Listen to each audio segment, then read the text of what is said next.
SLST 9-10 অ্যাপ্লাইয়ের ক্ষেত্রে তোমরা অনেকেই ভাবছো যে তোমাদের গ্র্যাজুয়েশনের থেকে পোস্ট গ্র্যাজুয়েশনের নাম্বার বেশি, তাই তোমরা গ্র্যাজুয়েশনের নাম্বারটা দেবে না।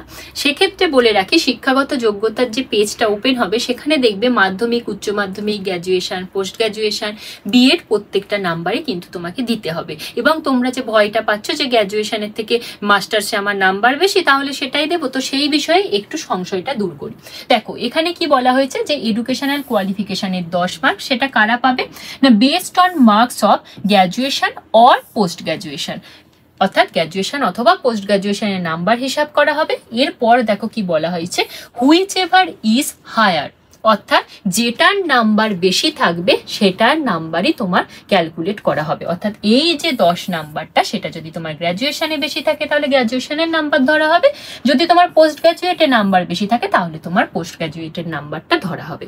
আশা করছি বুঝতে পেরেছো। সুতরাং দুটো নাম্বারই কিন্তু পুট করবে, কোনো অসুবিধা তাতে নেই। যদি এরকম আরো কোনো প্রশ্ন থাকে অবশ্যই কমেন্ট বক্সে কমেন্ট করো। Thank you.